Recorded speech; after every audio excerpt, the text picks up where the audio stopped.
Ever since Elon Musk bought Twitter, he very rapidly fell down the right-wing rabbit hole.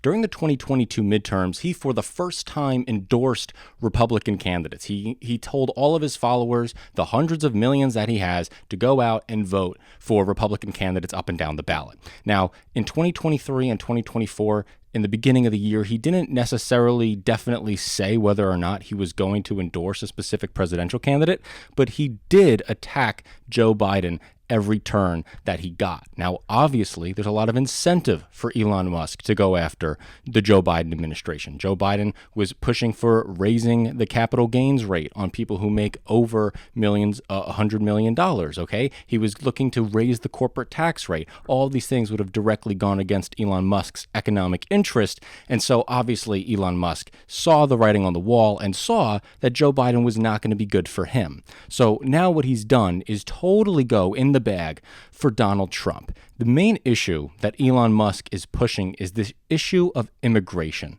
okay? And he is tackling this issue of immigration from the furthest right angle possible. He posts videos constantly of large swaths of desperate and poor people trying to find a better life in the United States and saying that these people are invading the country, using the exact same rhetoric as Donald Trump. And he's not just stopping there. He's not just saying that they're invading.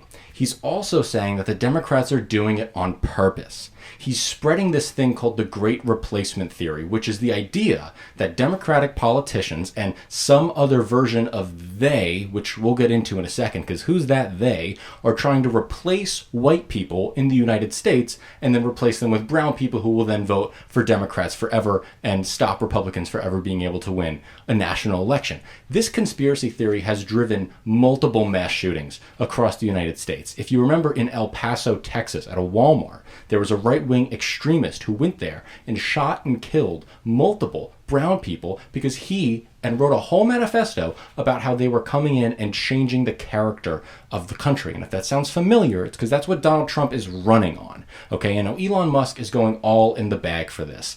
And it gets interesting when his support of this type of idea doesn't just stop at Democratic politicians. So I'm going to pull up this tweet here. Okay, this is a tweet out by a random dude. I don't know him. Okay, it's by fact checker Eric. And he says, quote, "Jewish communities have been pushing the exact kind of dialectical hatred against whites that they claim to want people to stop using against them. I'm deeply disinterested in giving the tiniest shit now about Western Jewish populations, coming to the disturbing realization that those hordes of minorities that support flooding their country don't exactly like them too much. You want truth said to your face, there it is." And the reason I bring up this random tweet is because Elon Musk replied to it, and he said, "You have said the actual truth." This is deeply disturbing, okay? Elon Musk is a man of great political power, economic power. He is deeply, deeply in the minds of America broadly. And the fact that he, who owns like the 5th largest media company in the world, which is now X, okay, the fact that he owns this platform means that this type of information is going to be spread on there without pushback from the media corporation, and not just be able to spread on there. Elon Musk is purposefully spreading it. You know, these type of guys that put out these anti-Semitic bile tweets would never see the light of day. But because Elon Musk is now replying to him, now everyone's going to start seeing that stuff. And he's going to infect the minds of people who are economically struggling, who do have economic insecurities. And Elon Musk is giving them the big old target to point at. They're giving them the Democrats and the Jews and the minorities that are ruining the country, as he likes to say it, okay? And he also goes on and on about this to the point where he's radicalizing more and more people. And he got invited recently to speak with Donald Trump at a Butler rally in Pennsylvania. Butler, Pennsylvania is where Donald Trump, the first Trump assassination attempt took place. And Elon Musk gets up there to talk, and he talks about one major thing. He doesn't really talk about too much of the economic stuff. He doesn't talk about any of that. Doesn't talk too much about Trump's policies. The only thing he really talks about is that if Democrats win, you are going to lose your right to vote, and democracy will end in America if the Democrats win. This makes First of all, let's start at the very bottom here. Donald Trump is the one who tried to overturn a free and fair election. Okay? Democrats have not done that at all. Donald Trump put out an entire plan to get fake electors from different states all across the country. Okay? Had them sign fraudulent documents and then wanted the vice president to reject the will of the people and pick his hand-selected electors. All right? That is the true threat to democracy. What Elon Musk is talking about when he says this threat to democracy that Democrats are bringing, he's talking about more brown people voting. That's what he's scared of. All right? And when the main thing that he's worried, quote unquote, about, is a Democratic administration granting amnesty to undocumented immigrants who are here and granting them a pathway to citizenship.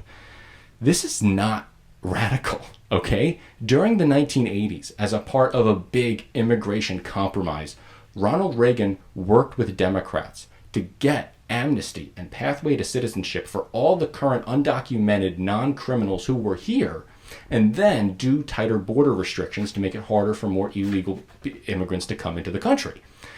That type of agreement for Elon Musk is now a threat to democracy, because those brown people that live here, that pay taxes here, that raise children here, their voice at the ballot box is disenfranchising white people. That's what he believes. That's what he's suggesting.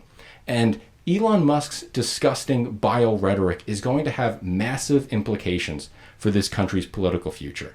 This type of hatred should not be normalized. And the fact that we have the richest man in the world pushing this type of rhetoric makes me weary about what the future of this country is going to be.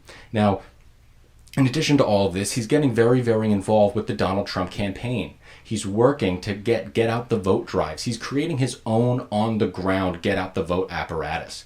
It's called the America PAC. And the America PAC is building up bases around the country to get people out to vote. Normally that's stuff that happens within the political parties, within the political campaigns, but it's getting outsourced to this America PAC. And this America PAC is doing even more.